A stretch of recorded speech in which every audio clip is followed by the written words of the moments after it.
Hey everybody, and welcome. Steam Machine Welcome to Podcast. my brother and me. My name is Dalton, and joining me, as always, are my good buddies. Hey, what's up? It's your new co-host, Billy. How's it going, Dalton? It's going well, and joining us as well is the other brother of destruction. The perma guest host, Nathan. What's up, guys? Yes, I don't know why I'm pointing to your picture at the TV. Like you're gonna fucking know that I did that. So we're recording in video for the first time, except one, I don't have a video, and two, they're not positioned where they think they are on my screen. They're pointing opposite ways. They're complete dingbats. Yeah, I don't know what order they're on your screen, because I'm probably pointing off to something like over in your room. Yeah, there's nobody somewhere. over there, man. Yeah. Well, on my Dave's not here, man. on my screen, Nate's right there, and Ice is down here. Ice Willie, not ISIS. Yo, we're not. We're not going to go from cultural appropriation to ISIS. That's just like.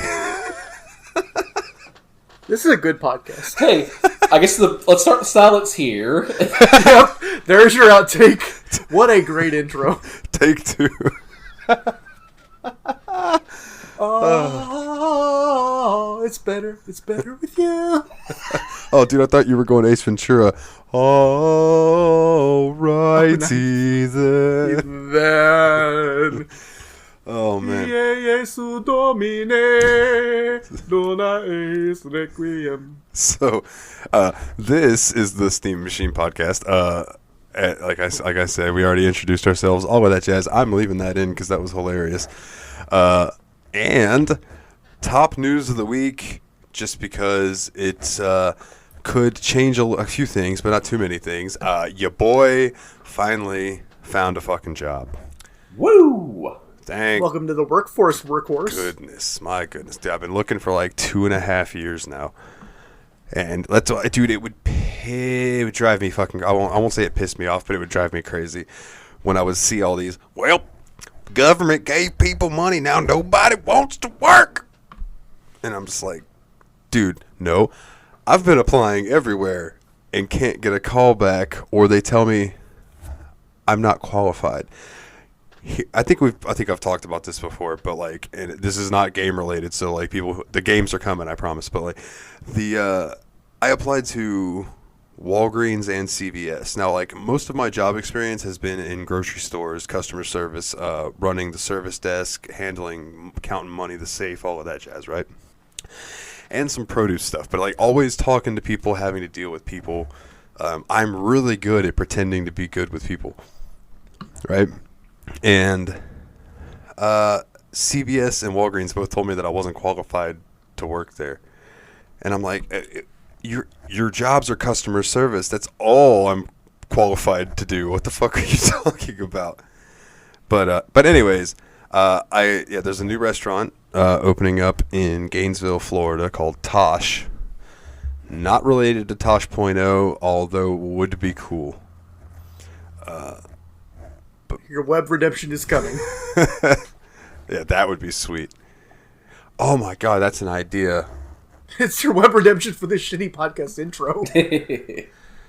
Do a thing with the restaurant, like a redemption type challenge or something. I don't know. Well, I'll bat it around the brain. Anyway, I'm only a dishwasher. But I would like to try to move my way up. My buddy Nick's the chef, and he kind of has a full-time job at a frat, so he needs to find somebody to be the chef. So we'll see. Maybe I'll move my way up. I don't think I'm going to go to like chef that quickly, but I'd like to move my way up eventually. I like to cook, so that would be cool. As evidenced by the food thread in the Discord. Yes, which, speaking of, I believe that there's a link to the Discord on steammachinepodcast.wordpress.com. I am looking into, with one of my first paychecks, getting that domain so that it just is, instead of, you don't have to type .wordpress.com, it just be the steammachinepodcast.com. So it would be steammachine.com, steammachinepodcast.com, thesteammachine.com, or thesteammachinepodcast.com. Uh-oh. it would be the steammachinepodcast.com, probably, is what it is right now. the Steam Machine Podcast.wordpress.com. Gotcha. I do know, according to Google, that domain is available. Nice. I probably shouldn't have said that on air because somebody's going to go and buy it. But in any case, so that would be cool. I'm looking into it. I'm trying to make it semi-professional looking. We're gonna have to hold this episode for like 2 weeks because our audience is mostly Ukrainian domain snipers, and they are ready for it. Those bastards. You bastards!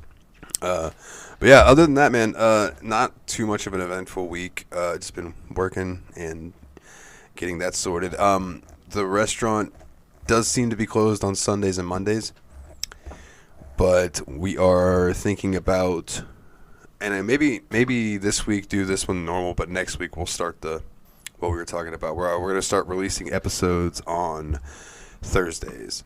That way it gives us a day or two leeway between recording in case, say, I fuck up and accidentally delete everything, which is a possibility, or, if the audio comes out weird, we could re-record. It gives us kind of leeway as opposed to the way we're doing it. Like we're going to be doing this episode, which is we record it, I'm going to edit it, and then post it.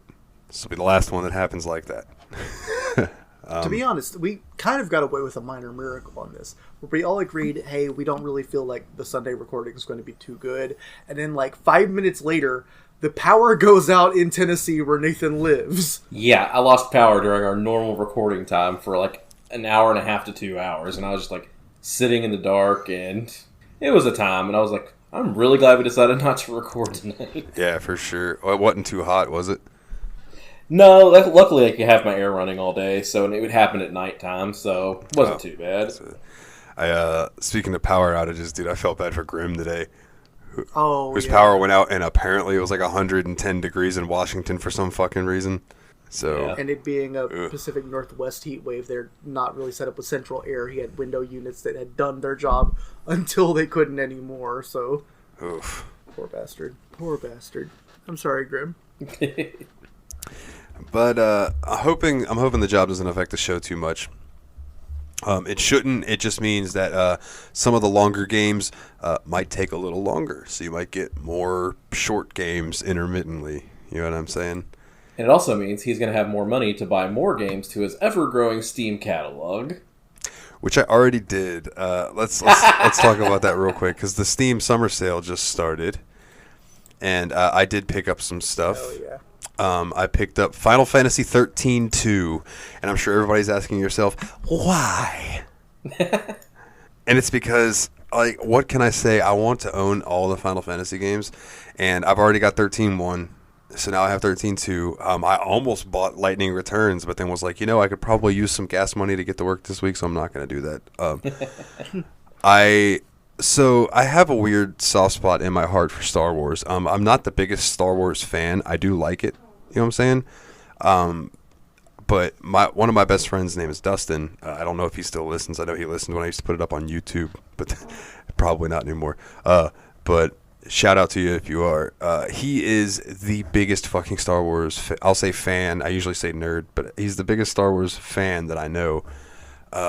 And when I saw that there was a big sale on Star Wars games, I was like, okay, I'll snag some. So I got the OG Star Wars Battlefront 1 and 2 from the 2000s. I got Jedi Knight Mysteries of the Sith, Jedi Knight Dark Forces 1 and 2, and Lego Star Wars The Complete Saga. I picked up The Forest because Nate, you and I had talked about playing that together. So I snagged that because it was cheap. Then they had a deal on Valve games. Please, Laxp, calm your boner. I heard your pants stiffen from here. It's okay. It'll be all right. I got Counter-Strike Source, Counter-Strike Condition Zero, the original Counter-Strike, which was like the Half-Life Counter-Strike is what it's called. And I got Left 4 Dead 2. Then... Oh, it also came with Counter-Strike Condition Zero deleted scenes. And then I got Divinity Dragon Commander. So now I have all of the Divinity games. Yeah, I've got a shopping cart up to. I'm going to add some more to that now that I know that you picked up The Forest. I'm going to go ahead and snag that too, throw that in my shopping cart. But right now I have your Fragments, Half-Life, Left 4 Dead 2, Katana Zero, Downwell, and Octopath Traveler. And right now I'm only totaling at $45.43, and Octopath Traveler is a full $30 of that. Yeah, I was gonna say Octopath's expensive, man, but like so worth it. So worth it. I love that you guys have got Downwell on there because I feel like, I don't know, I really enjoyed that game outsize of the cost of it, which I think I paid like $2 to $4 for it. And I don't know, I thought it was a really just neat game. I loved it. You used like 2-bit color for the things, and you could actually customize the palette. So it's like you could make it look like a Game Boy, or you could make it look like a Virtual Boy, or you could make it, something useful instead. Oh, you're going to love when we get to Gato Roboto, man. Oh, I am absolutely stoked about Gato Roboto. Like, that is, like, if we do call an audible and say, like, hey, let's just play this game instead, like, if one of you guys pulls Gato Roboto, I'll be like, yes, thank you. Real quick, I do want to ask about Gato Roboto, but before I forget, you mentioned Fragments, and I want to go ahead and tell everybody who's listening, I am friends with the developer of Fragments. It's on Steam. Fragments, right? Fragments? Am I spelling that correctly? I think so. I think so. I think so. I missed how you spelled it, honestly, but I'm assuming you know how to spell That sounded like how the Fragments. word was normally spelled, yeah. Okay, I just wanted to make sure. Fragments, and it's like $1.50 right now, I think, right, on sale. Yeah. And it's normally $2, I think maybe $3. It's a really cool little experience. It's a fun game. It's you can beat it in one sitting if you really wanted to, but there's like multiple ways to do it. It's like, if I remember correctly, it's like a little mystery because he's done 2 different games, and one of them was free and then one of them was Fragments, so I get him confused. But Fragments, I believe you're trying to piece together what's happened through memories and stuff, and it's a pretty cool little story. I recommend anybody check it out. For $1.50, it's a fucking steal. Help support my boy, Mr. Tom. Oh yeah. Shout out to Factory Sealed Retro Podcast. He's a part of that. Mr. Tom Reagan, or as he's on Steam known as Coda Pill, or DJ Sick Kid. But that's a deep cut that only Anyway, but yeah, check that out. Now, Gato Roboto, that is Metroidvania-esque, right? Or is it more platformer? Yeah, it's definitely a Metroidvania style game. And the art style is like very much when I said Downwell had the 2-bit like color scheme, that's definitely why Nathan like popped, because I think Gato Roboto actually is like straight up like on and off like for the color, right? Like it's just it's white and black, period. but you can get different palette colors too. Like yeah, that's actually really cool. and they're Okay. like the thing about the palette colors in that game is they're unlockable, so you can find them places like hidden in the game. So with Downwell, it's like you get palettes the more like when you play the game, it like adds your score that run to your total score, and then it's like you get enough points, you get like a new color, or you get a new stance or whatever. Nice. But like that game is also like it's meant to be played in short bursts. Like it's a 10-minute game basically that you just keep playing until you finally get it. Man, I do want to play Gato Roboto. That just it looks like a joyous game, like a game that really just loves what it's doing. Yeah, you feel it in the game too. Like it's exactly how it felt when I played it, and that's why I enjoyed it so much. I meant to. We can actually brainstorm this right now. So that brings me to, I would like to do each month, 1 week of the month, or whatever, however long it takes. If it's a longer game, we can all discuss it and decide whether we want. We could hash it out then. But I would like one of us to be able to choose a game that isn't randomized. It's something that we want to play, and that way it'll keep it kind of interesting, where like we are at least getting to play something that we want to play every now and then, whether it like like say if Steamy threw like 3 first-person shooters at us in a row, Nate, I know you would not be the happiest person on the planet, but then you could be like, all right, well, next up, I'm going to pick for my month Ori and the Blind Forest, or whatever, because that's just what I assume would be your choices. You're not too far off, my dude. I already made you play Hollow Knight. So, yeah, but the difference is you haven't played Ori, right? That's true. That's true. Yeah, see, I've dabbled. I dabbled enough to realize that game's really fucking pretty and fun. I did have fun with that, unlike some other games that we'll talk about here in a bit. But I think that would be cool. It'd keep it kind of fresh. That way, like, the listeners are still getting to choose from the random games. But then we can kind of buck the system every now and then and be like, okay, so, like, I want to play this. And Guess we'll just rage against the machine a little bit. Well, yeah. we've been on we've been on rails for a little while because we've had games that had been like month and a half long games, and we had like intermediary episodes. But it's like at some point it does feel like we should just be like, hey, you guys know what would be fun to play right now? You know what I'd love to just share with the world? Just a moment of being like, hey, Psychonauts was cool, or something like that. Yeah, or kind of like when I was like, you know what, fuck it, let's play Bugsnax. Yeah. Yeah. Because that game was really cool. And if I could afford it, I would be like, fuck it, let's play Scarlet Nexus. But that game's still $60, and I'm not quite financially comfortable yet to be like, yeah, fuck yeah, let's get a brand new ass game. Right now I'm looking on GOG like, hell yeah, a game from 20 years ago is on sale. Sweet. Sweet, let's play Gex. Yeah. We don't have to talk about Gex yet. We're punting Gex to the end of the episode so we can spend 12 minutes on that. He's not wrong. So I think that'll be fun. Things that I can think of right off the top of my unfortunately, a lot of the ones that I want to pick are RPG games that are going to take 2 or 3 weeks, like Wasteland 3. You bastard. But I can think of some, like Bulletstorm would be fun as hell because that's a first person shooter, but it is just take ridiculousness and just jack it to 11.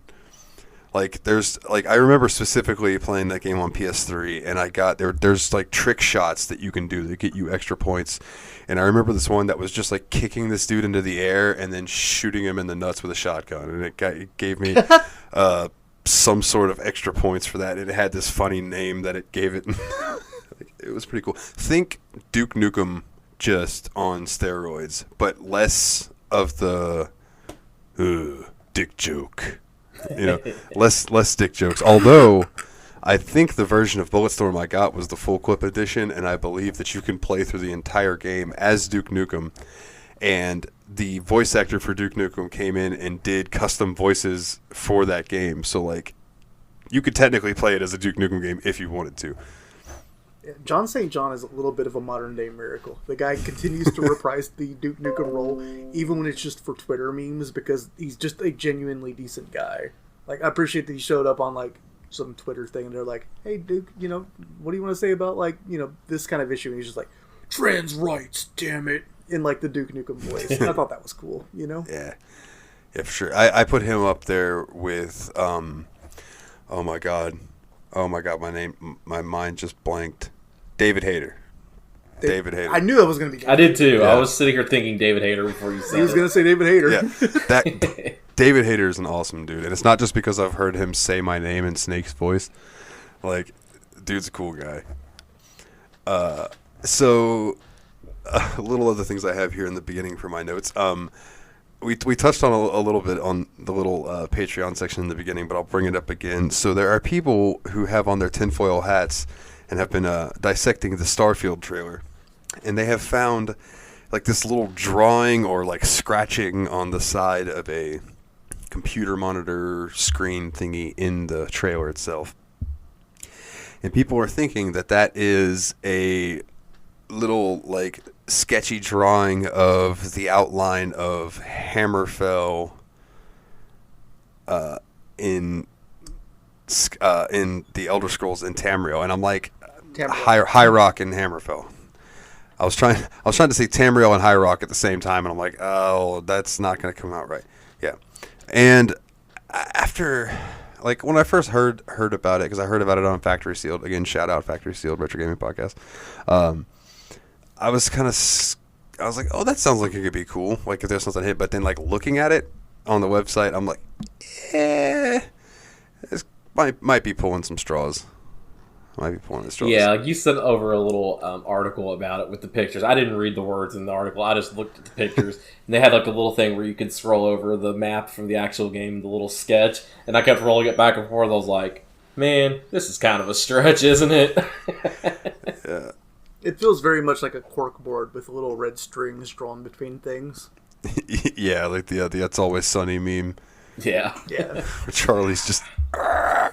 Yeah. Appreciate you guys doing that visually, both of you. Hey. Yeah. Can't help it, dude. Animated. Speaking of Elder Scrolls, so everyone knows I took the Skyrim needle out of my arm. I deleted the mod pack that I had to make room because it was almost 200 gigs, right? Because I needed the room. I'm like, I need room. Deleted it.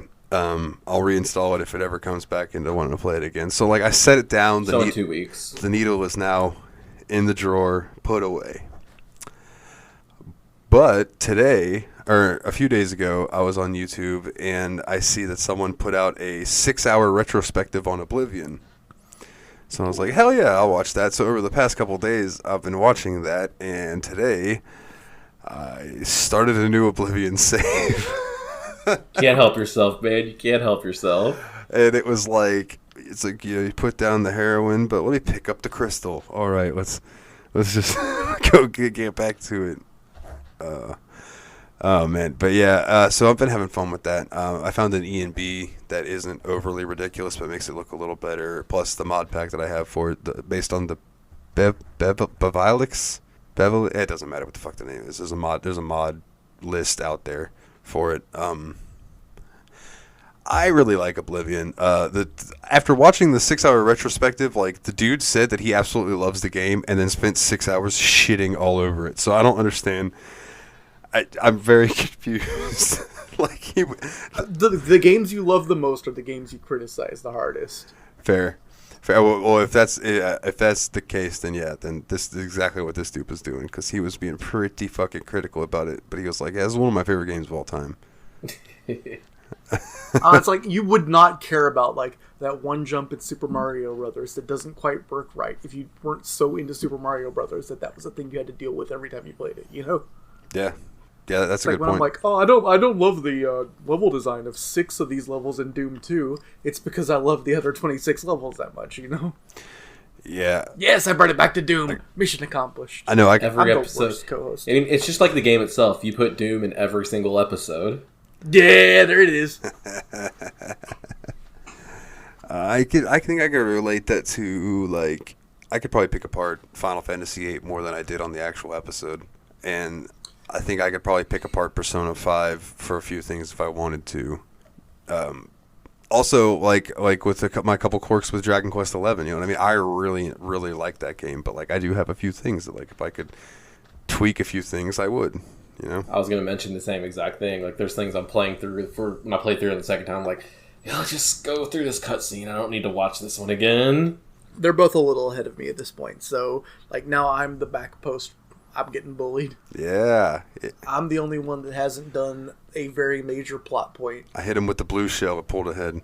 That's it. No, Nate was the blue shell. Nate was the one who in first place. I got hit by the blue shell when it was on the way up to Nate, and then he used the subwoofer and just nullified it. I did also Saturday, which was 2 days. Yeah, 2 days ago. Saturday, I did the interview with James to throw at the end of that episode too. Oh, nice. So that's already taken care of? Yeah, because he did it, like, we did it kind of early in the day. So I just went ahead and just knocked it out. And it's, I think, about like 50 minutes or so. 50? 50. Wow. You sure you don't want to just run that as an episode by itself? Because mine Galton him. That's what I was about to say, is that I might actually drop that this week as an extra or something. Nice. Yeah. But can I listen to it, or will it spoil me on the game? Yeah, I see that look on your face. I shouldn't listen to it. It might. Well, no, because we didn't talk past anything that I haven't gotten past. You know what I mean? So, like, I'm not super far ahead of you, so there might be a couple things that we bring up. Play the game for 5 hours. You'll be fine. Yeah. Yeah, okay, Ben. Yeah. Look, I didn't want to play the game this week because I was supposed to play Gex, and I didn't want to play Gex because then I would have to play Gex. maybe I'll drop that on Thursday, and then that'll start the cycle. Whereas like then the next Thursday, and then the next Thursday, like that. I like that idea. Oh, I like that idea a lot. This guy's got the IQ. That's what. Look at the big brain on Dalton. That's what they told me back in school. You're so smart. If you would only apply yourself. Well, that's how we all got to this goddamn podcast. So the next thing up, Willie. How's the new graphics card treating you, man? Like, so here's the thing. I got a gaming computer this year, but I had to get one with a really absolute trash graphics card. Like, I'm not joking. When you Google the name of this graphics card, the first things that Google Answers brings up is just like, why is name of graphics card so bad? And why does name of graphics card not work for games? Like, it is a low energy using but nothing doing graphics card from 2015. And like, it was still a huge improvement over my play in most games. Like, it doubled my frame rate on Rocket League, doubled my frame rate on a lot of games. But the moment I tried to bring up Dragon Quest XI, all of a sudden it was like, oh, when I play this in 1080p, I am in literally like 4 frames per second. I had to drop that sucker down to 720p resolution, and then take all of the shadow, all the post-processing, all the anti-aliasing, and just move those to minimum. And then I had to use the emergency thing in there, which is called screen percentage. And what screen percentage does is it just renders the game at a lower resolution and upscales it.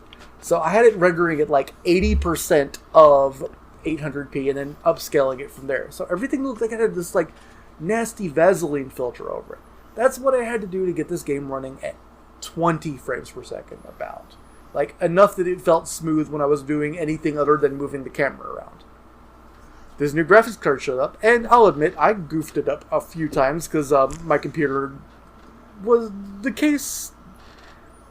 The shape of the card was a little bit weird. I realized eventually that the gravity of the card was kind of pulling it down in a weird direction, so I had to kind of just lay it down on its side, and that's where it's sitting right now. But the fans and vents are all in healthy positions. It's not going to be a problem. But pulled it up, all of a sudden, oh, I can turn it up to 1080p. Nice. Oh, I can also turn off screen percentage and have the game at the actual intended resolution. It's actual 1080p now. Nice. I can turn post-processing on. I can turn shadows on. Oh my god, this is actually a beautiful freaking game, and I'm just on some random area in the middle of the game, not the big wowie wee-wah scheme you see at the beginning where it's like, look at all these cool mountains we can render. Like, I was like, I feel like I almost haven't earned this. But then, like, we played, like, some games together. Like, we played Rocket League, and I was playing Rocket League in a small window on my screen because I was having trouble rendering the game at a high frame rate. I was able to turn all the settings back up, render it full screen, and I don't know, I was actually playing a lot better because I could actually see what was happening in the game. And like, it didn't crash on that one level. And that's true. I had a weird crash issue on Snow Day Utopia Coliseum. I don't know why that happened. Wait, what was that, Nick? Maybe you won't get the French Garfield kart crash anymore. Oh, shoot. You might be right. Maybe that was it. Maybe my graphics card was why Garfield kart could not quite hold up either. But now we're on the real stuff. Like, it's working. It's working great. You should go review that graphics card that you used to use and just put can't run Garfield kart. Damn. Owned. But yeah, like, I'm getting like real frame rate on this computer, and it's like, it's crazy because I'm from the laptop zone. Like, I've only had laptops for like the last like 15 years of having computers. So like, just moving to a real computer was a big upgrade. Like, having a solid state drive was a huge upgrade. Yep. But then having a graphics card that actually runs the games too has just like, even though it's a weaker processor, it's a weaker most of the rest of the setup. Like, the fact that I can actually have the GPU do stuff now is absolutely bananas to me. I'm not playing 144 hertz. I'm not playing, 2000p, 4000p. I'm playing 1080p because I'm still using old TV monitors, But, like, this is like what the games I feel like they were supposed to kind of look like, and I feel like it's even improved my performance in games. Yeah. Like, Nate, when we were playing Rocket League the other day, did it not look like I was like, oh wait, I can react to things now? Yeah, I mean, because I felt like you were playing better on the laptop before you got your PC, because I think you had your settings and everything mapped out perfectly on the laptop. But then when you changed your PC, I felt like your performance dropped a little bit. But then, now that you have this new graphic card, I feel like you're better than you were on the laptop. Yeah, and like by a wide margin, like everything is going the direction I mean to send it at. I feel like I have that touch. I feel like I'm reacting to things as they happen. It's crazy. We're probably going to just go play Rocket League after the stream ends. That's not true. I look forward to hearing your reaction when you load up Doom, because that's a good looking game. Yeah, And it should be a good time. Like the caveat I told you, like it's not going to push every game to max settings, but at 1080, it should push most games to max settings with no problem.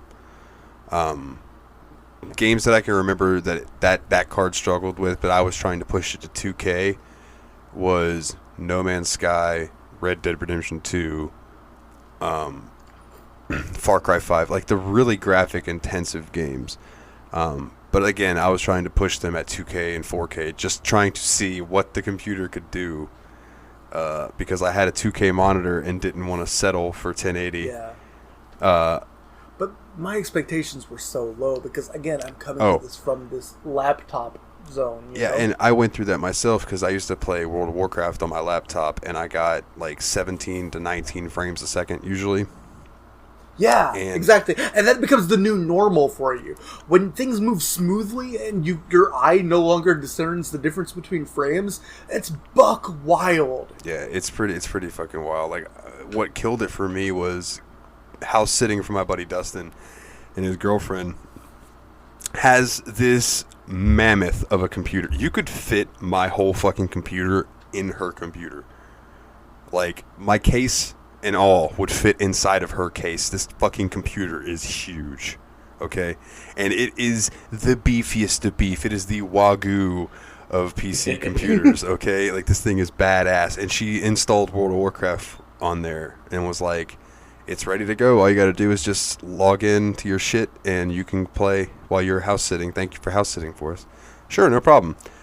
I spent the entire weekend just ordering sushi and walking the dog and playing World of Warcraft on that beast of a fucking computer, and it was like night and blinding day difference.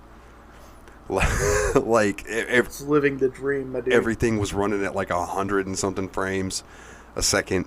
It looked like it was so clean. Everything looked like it was cell shaded. Like it was wild, the difference. So like when you were telling me what you were going through, you know, I was like, I have the means to help with this, so I'm going to help with this because, like, A, you're my bro, B, it'll help with the show because you'll be able to run more of the games, and, like, C, it just feels good to, like, help people out when you can help, you know what I mean? Yeah. So. And then meanwhile, I was, like, freaking out because, like, the biggest computer upgrade I had done in a while was upgrading a SODIMM chip to add RAM to a laptop. So, like, laptops are a lot more difficult to put stuff in. But I was, like, freaking out, like, when I put this video card in, it's going to fry everything. I'm so trash or whatever. And, like, it didn't work the first couple of times because it turned out it was having a little trouble fitting into my case or whatever.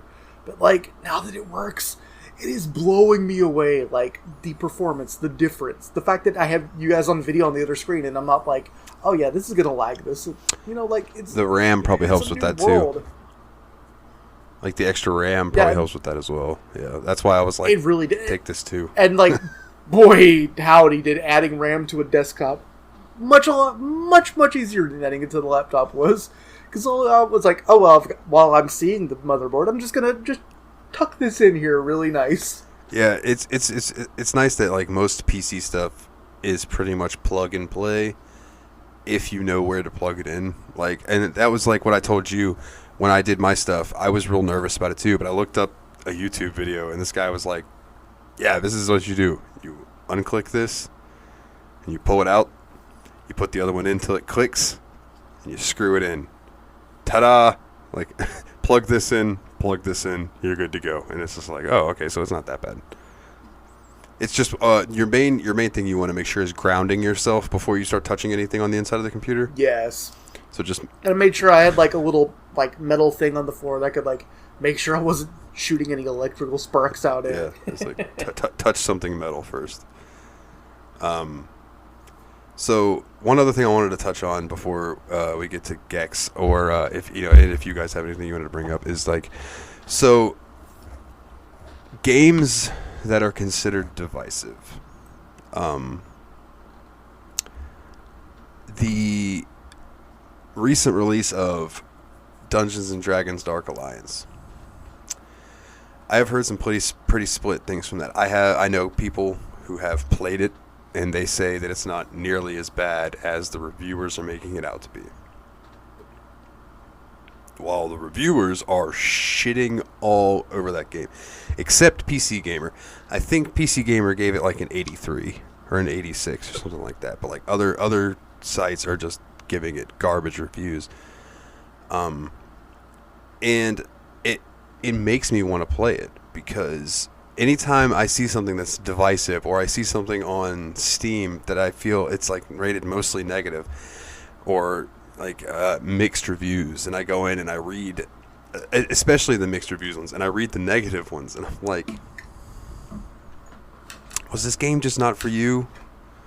Or was this game really not that good, and other people like it for specific reasons? Like, because I feel like rating systems, especially going through Metacritic and putting ratings on every fucking game on the list that had them, I feel like that's very subjective. Oh, it absolutely is, because if you look at just what they have in Steam as it is, all your choices for when you review a game yourself is thumbs up or thumbs down. You don't get to do it in between. So whenever I write a review on there, I have to choose, is this thumbs up or thumbs down? Like, I would have given Dragon, a game about a dragon, a sideways thumb had it given me the chance, but I had to give it a negative, Yeah, and that's always a thing that I've seen on Steam for a while, is that people really wish they had a thumbs in the middle. Because I've seen plenty of reviews that are like, I'm giving this a thumbs down, but I really would give it a thumbs in the middle. Or I'm giving this thumbs up. Thumbs down, or thumbs out? Yes. Thumbs out for Harambe. Yeah, oh, there it is. Got him. That was funny to watch play out right there. That was good. But I don't know, man. It just makes me want to play them, because I want to know what my opinion is going to be on it. I see, like, say, Gary absolutely loves this fucking game, but Sal thinks this game's a hot turd. And they both tell me why they think that the game is either great or a hot turd. I don't want to base my opinion on those. I mean, you could kind of take a mishmash of both and put them together and probably get a semi-true description of a game. But I feel like diving into those games yourself is the way to go. I guess what I'm getting at is take reviews with a grain of salt. Even like listening to us, like if you really like 90s platformers, and there's a specific one that was like a lizard that you really liked his first game, like, maybe take what people think of those games with a grain of salt. Because not everyone's gonna like the same stuff. Anyway, long story short, I eventually want to play Dungeons and Dragons Dark Alliance, because I really enjoyed the older style games like that, the Baldur's Gate Dark Alliance games on PS2, and it just seems like it would be a fun game. Despite what the reviewers are saying, I would like to be able to formulate my own opinion. For sure. That was very long-winded. Very long-winded of me. All right, gentlemen, is there anything else that you had to bring up before we touch on this week's game? And the only thing I have is, like, this weekend, kind of took a weekend off of streaming. Much needed break on that, and went home for the weekend, hang out with Willie and my parents for a little bit. And while I was there, he dug deep in his closet and found a bag full of Super Nintendo and Sega Genesis games that I'm just super stoked about. Because I didn't even know we had these Super Nintendo games. And I'm not talking about garbage games either. He found Super Castlevania 4 back there, which I never knew we owned, period. What? And, it's just a bunch of great collection of games. And then, to top it all off, complete in-box Shaq Fu, baby. Yo, That's the one that stood out. Well, there was a couple of them that stood out to me, like all the Mortal Kombats. I was like, yeah. And then I saw that Shaq Fu, and I went, holy shit, that game's actually real. Like, I've always heard things about it, but I've never actually seen it. Oh, I just hit the fuck out of my microphone. I've never actually seen a copy of it. And we played the hell out of fighting games when we were kids. So even if there was anything that came out, we were like, and who in that time period did not love Shaquille O'Neal? You know what I mean? So Shaq's got his own fighting game. You gotta get it. But we knew the reviews were terrible. We were still goofy irony boys, even back in the day. We were like, this game is probably going to be trash, but you know what? It's going to be funny trash. Now, correct me if I'm wrong. Shaq was in a movie where he was a genie, right? Yes. Yes. Okay, and it was called Shazam or Kazam? No, it was Kazam. Kazam. Shazam is the fake movie that never existed that people think Sinbad was in. Shazam is also the name of the original character. The character was originally called Captain Marvel in the DC universe. Oh, yeah. Shazam was the watchword that would give him the power. Was it the wisdom of Solomon, S, the speed of Hermes, H, the strength of Achilles, A, the power of Zeus, Z, the knowledge of Artemis, A, and I don't remember what the M is. Way to almost got fucking there. edge me. I feel blue-balled, man. All right? It's like, we didn't get to finish. There's no climax. I'm sure I fucked one of them up anyway. That was probably not exactly it. But that's what the name Shazam meant. Well, I was going to say, that's what always makes me think of is that fucking Mandela effect that people claim. I don't remember. Yeah. I don't remember. I remember seeing him dressed up in some Aladdin-looking outfit, but never in a movie. I think it was just on a TV show or something. And it could just be that I'm just remembering him in something that I saw Shaq in. Dude, there's... I don't know. It's weird. Yeah. I have no memory of Shazam but I have a big memory of Shaq in Kazam, Yeah, Kazam. Because they had toys of Kazam at Taco Bell that I remember we made Mom drive us to Taco Bell so we could get the kids' meal at Taco Bell and get the toys. Oh, the M was probably the speed of Mercury, right? It has to be speed of Mercury. I'll grant you all the... Damn it, I'm going to look up what Shazam means now. See how many of these I got wrong. Look what you've done. I'll grant you all your wishes. You just got to tell me that I'm better than Kobe. Kobe, tell me how many ass taste. Alright, it was... Man, I got about half of them right. All right, I believe you got the Z right. Which one did I say for Z? Zeus? Yeah, that was correct. How would you get that one wrong? Yeah, it was the powers of Solomon, Hercules, Atlas, Zeus, Achilles, and Mercury. You're close. Close enough. Close enough. Yeah, for sure. Let me scroll down in these little notey notes. Doesn't seem like... Okay, so I think we've covered all the housekeeping and... Yeah, we got to talk about Gex, don't we? This sucks. Yeah. We're about 40 minutes into the actual podcast. We should probably talk about Gex. Honestly, Gex wasn't the... It could have been worse.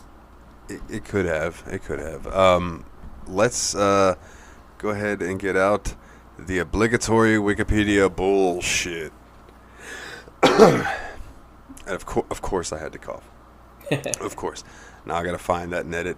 Anyway, Gex is a platform game developed by Crystal Dynamics.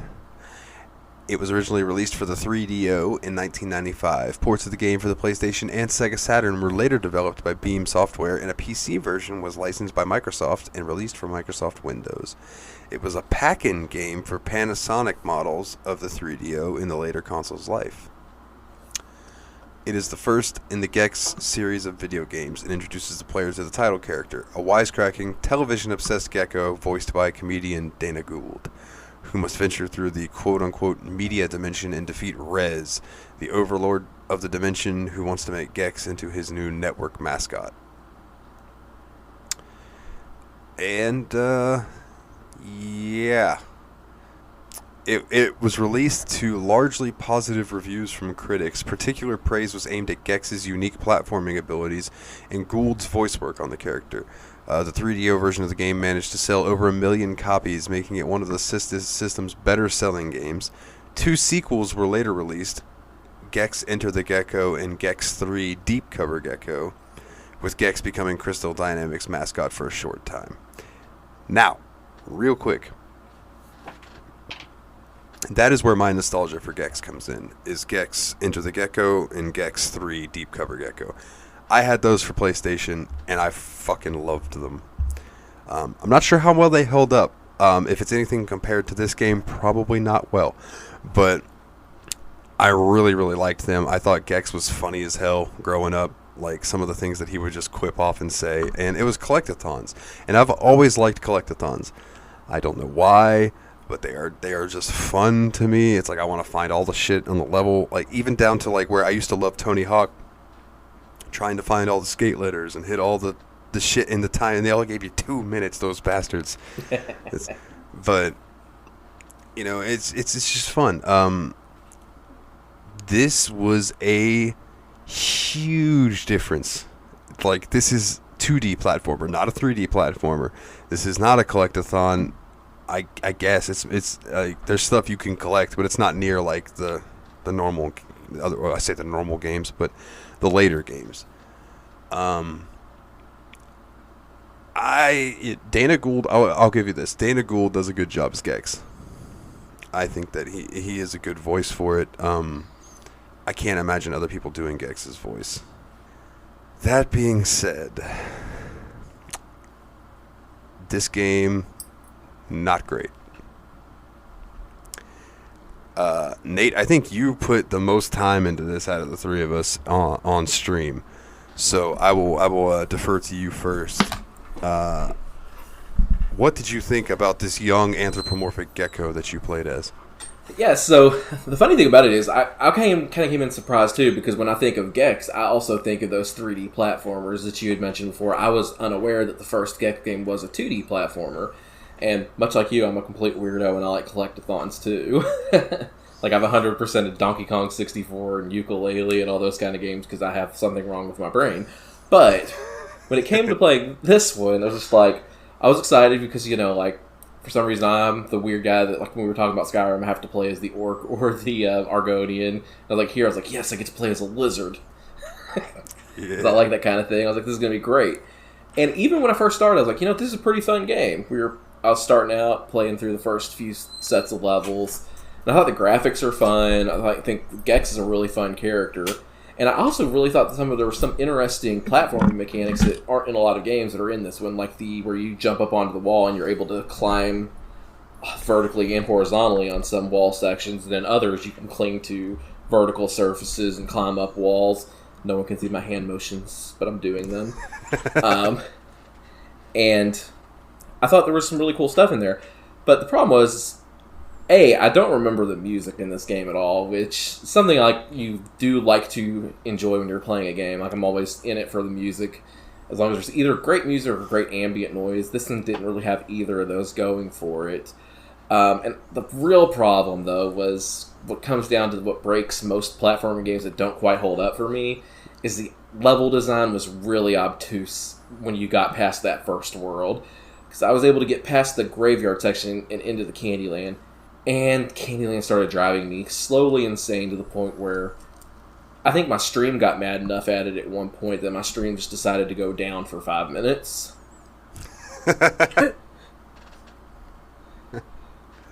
So it definitely had some things that I enjoyed about it, and I was really looking forward to playing it, and I really enjoyed that first little bit of the game, but it just went downhill so fast. Yeah, I played through some of the cemetery, and that was about it. I didn't make it out of the cemetery before I decided, you know what, fuck this, I'm going to watch a fucking speed run of this game. Yeah, I hate to admit it, but I encouraged this behavior, because I also was like, I don't want to play this game too much. I just want to see what it does, and play it long enough that I can get the feeling of it. Because, like, when I watched Nate's stream, it was like, the level design fell apart so rapidly. And you could tell there was still a lot of care into making art assets and new ideas for every level. But the actual gameplay purpose of those assets just fell off further and further as the game went. No, Yeah, I think that level with all the doors that you just had to randomly hope you went through the right door. That was so miserable to play through. It's like the shittiest Mario Maker level. Yeah. I do think that the graphics look good for its time. I thought the animations on Gex and the enemies that you run into, like the little Splatterhouse dudes, look cool. Mm-hmm. When he says Splatterhouse dudes, he means there were characters that looked like this amalgam of Freddy Krueger and Jason Voorhees and it was Freddy and Leatherface. Where it was like, Leatherface. Where he had like the body of Jason Voorhees, his big body, but he's got the chainsaw of Leatherface, and he's got like Freddy's sweater. It was like ridiculous, and it was kind of awesome. He had like Jason's mask and all that. It looked cool. It was a neat idea. In the horror area, it was like I feel like they were like, this is where we're going to lean people into it. We're going to have them enjoy this, but I don't know. Then you got the level like 4, and like that's when you get this big stupid labyrinth that fucking sucks. When I was watching it, it seemed like the speedrunner that I was watching got through the cemetery levels rather quickly, and then all the levels after that, I was watching him go through, and I'm like, I don't know how the fuck I would have ever found the end of this level. Like, it seemed like he went through so many ups and downs and these curves and going through these little tunnels and going up and blind jumping and all of his stuff that he would eventually get to the end. And I'm like, I honestly don't think I would have ever found that. Like, and I think that's what you mean by the levels being obtuse. It's like, where the fuck do you go? Yeah, exactly. So we've mentioned the name Dana Gould a few times, or maybe Gould. You pronounce it Gould. I'm just going to say it Gould because I think I don't know if either of us is right, to be honest. But I thought I knew the name from somewhere because it sounded familiar. Like I thought I'd heard of Dana Gould, but then I looked him up on IMDb, and like aside from being a writer on The Simpsons and aside from being the voice of Gex, a lot of his credits are like various voices or the guy who asks for Mort or Dana Gould. So I guess he's mainly known as a Simpsons writer. And, I mean, good for him. He's obviously really funny. But, like, this kind of quipping, wisecracking character, I think, when they repeat the joke a whole bunch, like, every time you get kicked out to the menu and it goes, well, Scoob, looks like we gotta find the mystery van. Which isn't what it's called. It's called the Mystery Machine. Thank you. I will be pedantic because I'm an asshole. But, like, I don't know, like, the jokes run out pretty quickly, and yet he keeps on saying, you know, it's tail time, looks like it's tail time, it's tail time, looks like it's tail time. Yeah, and there was also a problem I had with the voice acting, and not the voice acting, let's not put it that way, but with the sound processing, I guess, in the game, was there were times where I couldn't understand what Little Gex was saying, unfortunately. Yeah. And I just felt like Gex was like a character that had all the attitude of Sonic, but with none of the staying power. Oh, yeah. I feel like fair. that's a really good comparison. Like, he was like, he was the answer to that. He was like the PlayStation answer. But no, he wasn't Crash Bandicoot. He wasn't Spyro the Dragon.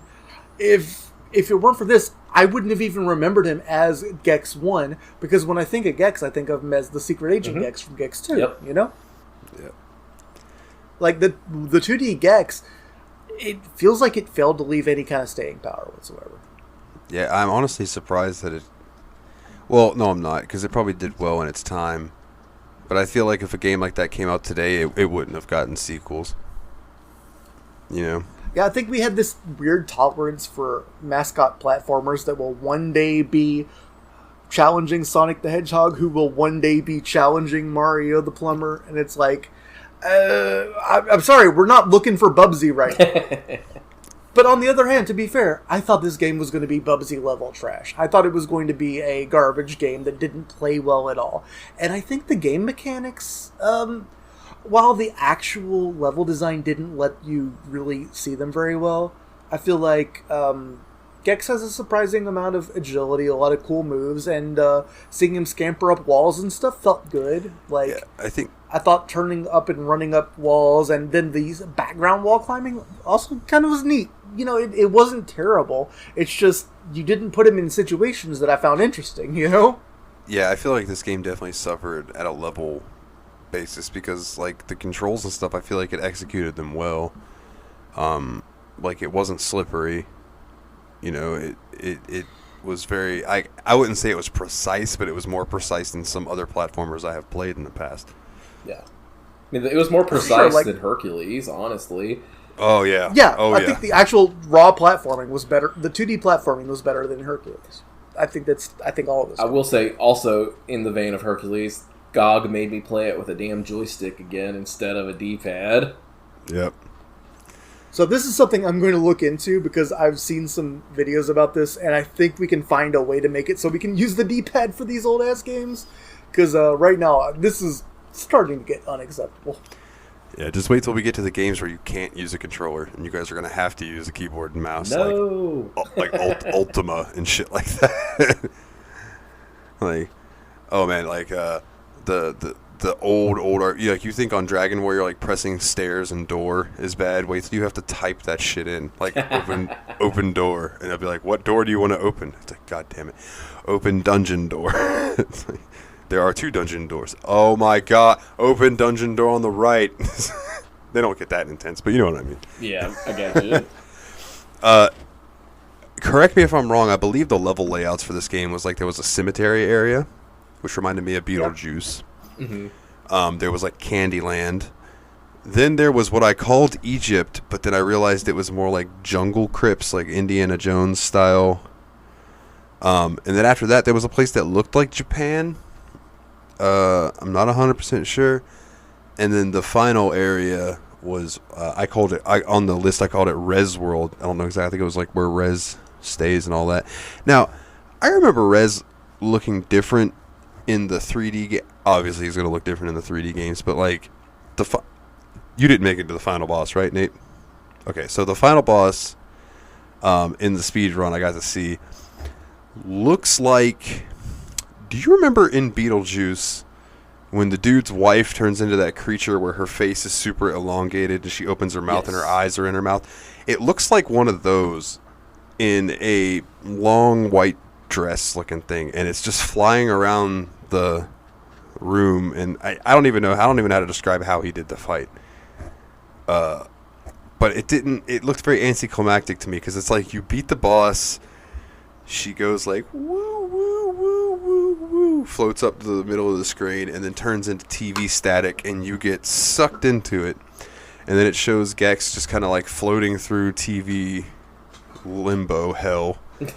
You know, and then he gets thrown out of the TV into the chair, and then he holds his hand up and the remote comes out into his hand, and then he says, huh, wonder what's on HBO, and he clicks the TV and it goes to the credits, and it's like, that's the end of the game. And I was like, that's it. I'd have been fucking mad if I'd have played through this whole fucking game and that's the whole ending.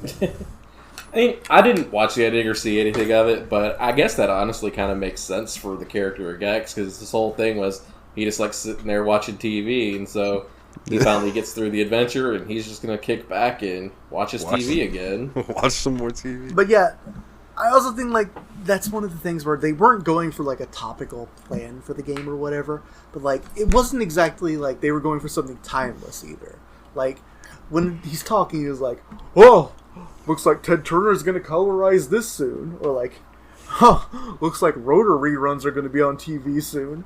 And it's like, these jokes are extremely dated to the exact moment the game came out, which I feel like they were dated for the time they came out. You're probably right. Yeah, I mean, it was like a game that came out in 1999. It was like 1994 jokes, but like, I guess at this point in time, it's like we had these like pro tags that were like really goofy voice characters or whatever, and I don't know. I feel like that... like these references are just, they're not that great references to the point where it's like the Ted Turner colorizing reference. Like, imagine explaining that joke to someone at this point today. Well, you see, Ted Turner owned a wrestling company, and then this group called the NWO came in, made everything black and white.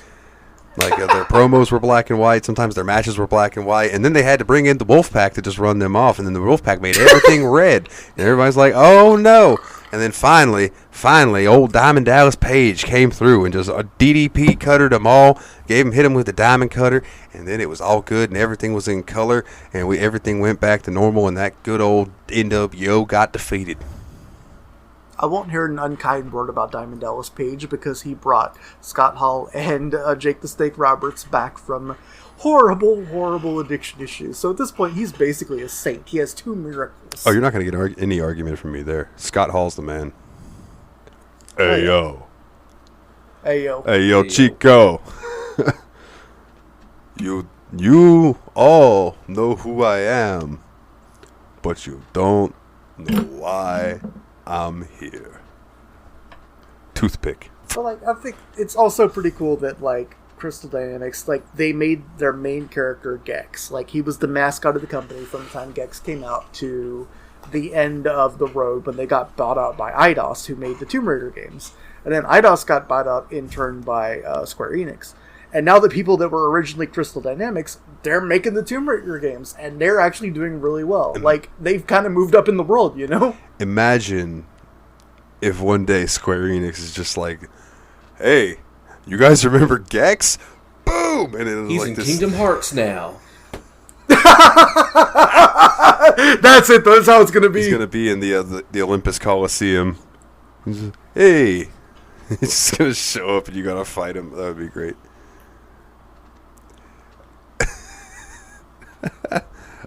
But it would be hilarious. They're just like, hey, here's a gritty reboot of Gex. So, I'm back. I don't know why he sounded like Duke Nukem, but these bastards turned off my TV. Dun, dun, dun, dun, dun. I mean, isn't that what the original Duke Nukem was about too? Like the OG 2D Duke Nukem was like, they were interrupting his soap operas or something. Duke Nukem 2, like pre-Duke Nukem 3D, Duke Nukem 2, he literally was pissed off at the aliens for fucking up his Oprah reruns. That's what it was. That's Oprah. Also legit canon, and I love it, and I wish that Duke Nukem energy could be brought back to the modern character. Oh, man. Okay, so if you had to give this a rating, I gave it 4.5 green hands out of 10 Gexi. Yeah, so I was thinking about it too, and like I was coming into. No, I'm going to compare it to Hercules again because I think it's the most similar kind of game that we've had. I came into Hercules expecting to give it a 4, and I think I ended up giving it a 7. I came into Gex expecting to give it a 7, but I'm giving it 4 sunglasses out of 10 Geikos. Nice. Honestly, I thought Gex was going to be an irony-poisoned, garbage, trash-ass, boring-ass game like Bubsy, and I expected it to be just bullshit. It would suck. But instead, it was just like, it was still bullshit and it sucked, but not on an interesting level. It wasn't fun, it wasn't interesting. I think I gave Hercules a 7, I gave Dragon, a Game About a Dragon, which those are the 2 most recent platforming games we played, a 5 out of 10. I'm going to go ahead and give this one a 4.5 also, because, like, I think it does succeed in what it tries to do. I just don't think what it tries to do is interesting anymore. Yeah. For me, it would have been boosted exponentially if the level design was better, because it looked good, but the problem is there's platformers that did similar graphic styles before it better, like Donkey Kong Country. Yeah. And there's games that did similar graphic styles better later, which is unfair comparison because technology's improved. But, like, Donkey Kong Country Returns. I would like to compare this to other games that came out on the 3DO because I have very limited knowledge as to what all came out for that system. It's better than Plumbers Don't Wear Ties, baby! Quickly, I do want to give a shout out to the speedrunner. I think you pronounce it Lucidus, Lucidus. That's the speedrunner I watched. Apparently, it was a world record. He beat this game in 34 minutes and 10 seconds. I think it's about as much time as you guys played it for. Yeah. So in the time it took me to get through 3 or 4 levels and say, fuck it, he can beat the whole game. I saw that the 3DO speed run was like an hour and 20 minutes on YouTube, and then there was one for the PlayStation version. I'm sorry, not the 3DO, the Saturn. And the PlayStation version, I think, was 59 minutes or so. And I assume that has to do with disc loading times and stuff, adding time to it. Even though the PlayStation 1 did say in the description that he used it on a PS2 so that it would load faster.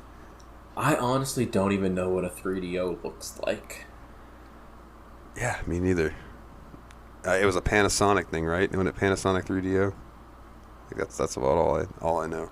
I believe so. Yes, there were a couple of those weird little multimedia systems, Panasonic 3DO, the Philips CDI, that were just like kind of standards, but not actual consoles, and they kind of were like the sucky middle point between like the 16-bit era and like your Sega CD and all that, and then your like actual later generation of games.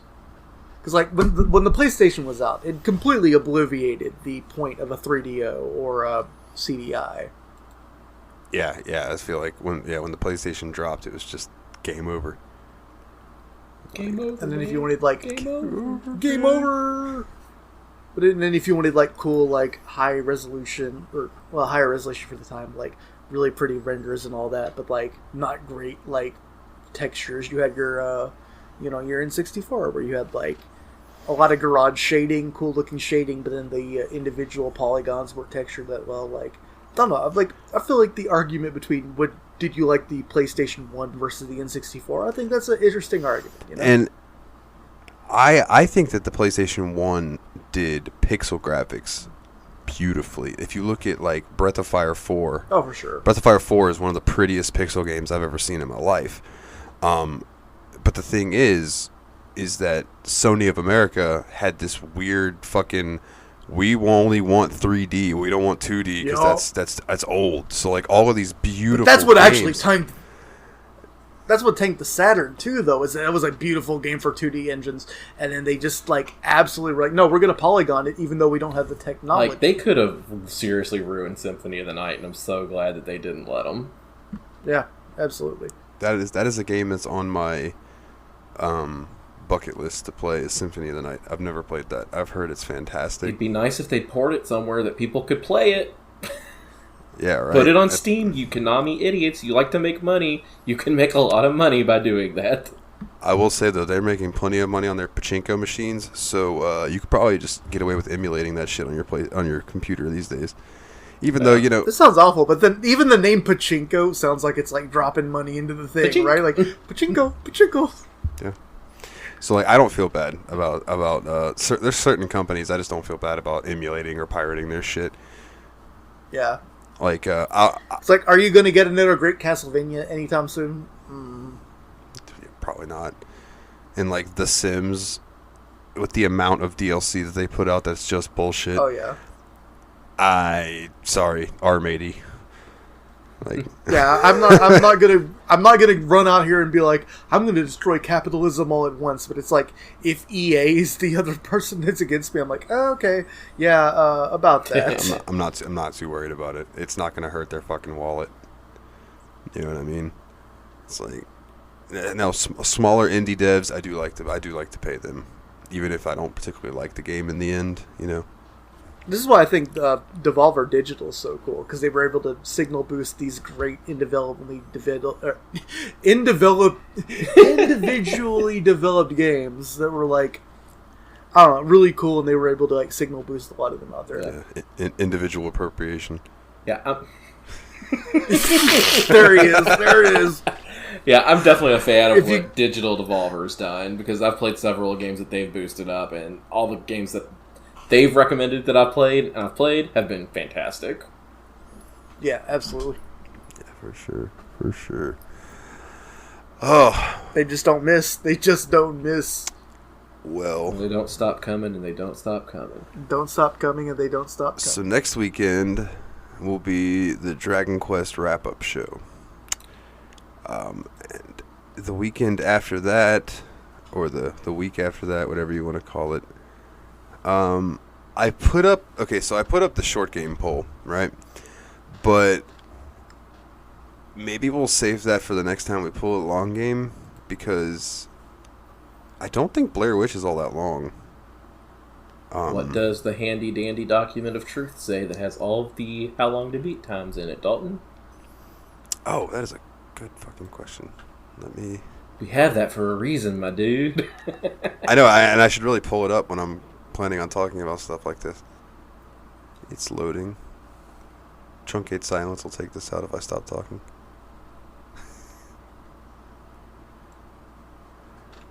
Control F. Homie, we were trying to be quiet. Yeah. Okay, so Blair Witch is 5 hours, 6 hours, 7.5 hours. Okay, we'll be fine. Yeah. The only thing is that I've got Blair Witch on Epic Games, so we'll have to figure out. We'll work it out. We'll work it out off air. Oh. Do you have the deluxe edition or the regular edition? These Nuts edition. Got him. I think I just have the base edition. It was whatever, like, because Epic was doing, like, where they were giving away free games during quarantine, and that was one of them. Well, it's half off for the summer sale for Steam, so I'll be okay. Nice. There you go. Okay. There you go. I've heard really good things about this from Mike from Factory Sealed. Shout out Factory Sealed Retro Game Podcast. It should be a good time. I like a good horror game. I'm interested to see where this will go.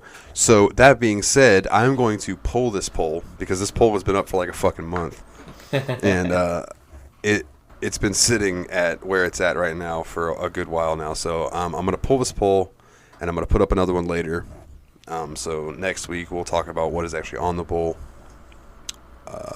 I enjoy making these fucking polls. Like, it's interesting to me, like, to see what's going to come up for people to vote on. And then it's even more interesting for me to see what people vote on. Yeah, I think it's really neat, too. Like, I liked watching... This one kind of had a big turnout as far as votes goes, and, like, it wasn't that far off. Like, Yakuza had a lot of votes, and Persona 5 Striker had a lot of votes. It was a really interesting poll. Yeah, for sure. I forgot the word for poll, sorry. No, quite all right. In fact... It would probably still be tied, and I would have to break the tie had Grim not heard me talking about wanting a break from, like, JRPG-esque games. So he's like, all right, I'll go change my vote to Blair Witch. So yeah, after Dragon Quest 3 and 11, I'm not going to play another JRPG until I get bored and start playing Octopath. Yeah. Yeah, that would be a cool game to talk about one of these days for the show, because I have it it's on my PC. It's not in my Steam library, but it's on my PC. It's a fun time. And I love that fucking art direction that they went with that. That's why I'm really stoked to see whatever this Project Triangle strategy. God, I hope they change that name. And the Dragon Quest 3 style too. Yeah, and the Dragon Quest 3 remake. Yeah, I think Project Triangle strategy is just like a code name. Like, I don't think it's the actual release game. But I think Octopath Traveler was the code name for that game too, or it was like codename Octopath or something like that, and people were like, "Well, that's weird. I hope they change the name before it comes out." And then it comes out, it's like Octopath Traveler. They're like, "Oh." But I mean, given the context, once you start playing the game, the name does make a little sense. So, well, my computer's beeping at me, which means it's about that time. So, Nate, plug your stuff, my good sir. Also, shout out, Nate. I mean, I'm part of the show. You can stop shouting it out. It's fine. Oh, all right. But yeah, you can find me on Twitch at twitch.tv/TurtleBearMan and Twitter at TurtleBearMan. And Willie, I know you. I don't think you've streamed or tweeted since we last did a show, but please go ahead, tell everybody where they can find your inactive stuff. You can find me in the club, bottle full of bub. But no, I'm on Icebread Studios on Twitch and Twitter. And that joke is hilarious for people who are listening to rap songs 15 years ago. Holy shit, I'm old now. We are now the boomers. We are the boomer. We're the noomers. The new boomers. Noomer, hey. The Numa Numas. Noomer, hey. This podcast is canceled. This sucks. The show sucks so bad. Can we do it over again and do a different show? Let's do Bubsy. 1 out of 5 stars. I wasn't recording. Sorry. Oh God, that would be awful. This is jokes. I just wish I wasn't. Well, if you would like to find anything about the show, you can go to thesteammachinepodcast.wordpress.com. There you can find the episodes for the show if you want to listen to them on there. You can find links to our Twitter, our Facebook, the YouTube, which I'm... Actually, no, I don't even think I have a YouTube link on there because I was slacking on it so bad. Twitch, I believe, is on there. There is a link to the Discord. Come join the Discord so you can vote on what you want to hear on the show. You know, we like to see new names pop up in there every now and then. It's always cool when I see a name pop in there that I'm like, hey, I don't know that person. Hey, do you guys know this person? Hey, we don't know that person. Hey, new person. So welcome to all the new people that have joined. And please enjoy our show. Yeah. Despite or all don't. of it. It's up to you. Or don't. Hate our show. Come out here and roast But us. leave a 5-star review on iTunes. Yes, please leave us a 5-star review on iTunes, or I think you can review on Spotify as well, and that would also be helpful. Anywhere that you can review us, you should throw a review. That'd be great. There's also a Facebook group. It's pretty quiet in there, other than me occasionally sharing memes. But you're welcome to come join it and spice it up a little bit. But for the most part, I believe that the Discord is probably the most active. It's not super active, but it's more active than everything else. But once we get more people in there, I'm going to start trying to get more conversation going. I'm rambling. This has been an episode, so we will leave it with that. So for this week's Steam Machine podcast, they are the Brothers of Destruction, Nate and Willie. My name's Dalton, and as always, guys, take it easy.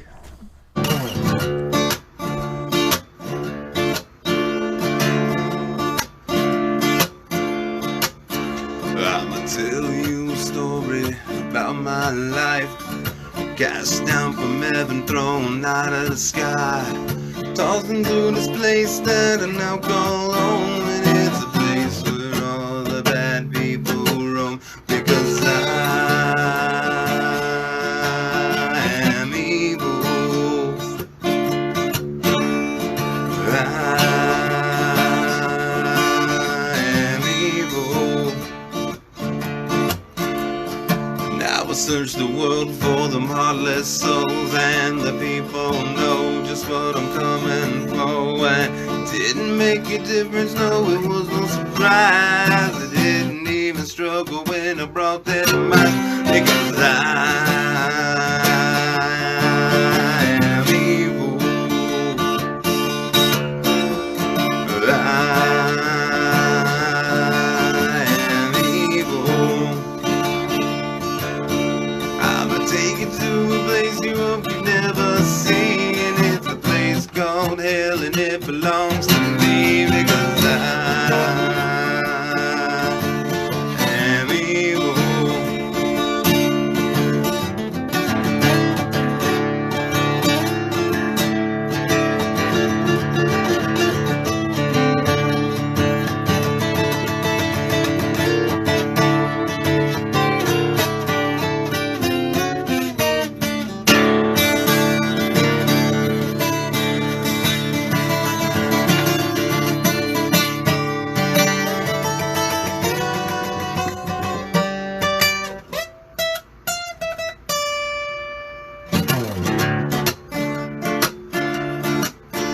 Sounds better when there's 2 guitars going.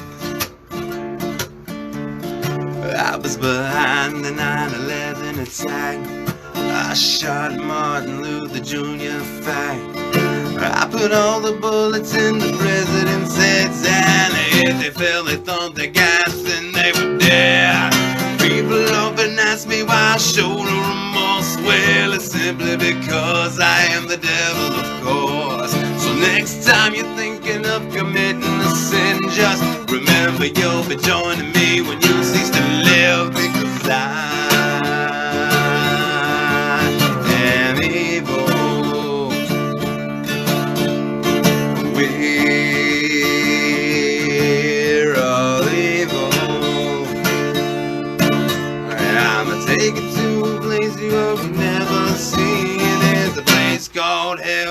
you come and join me for eternity?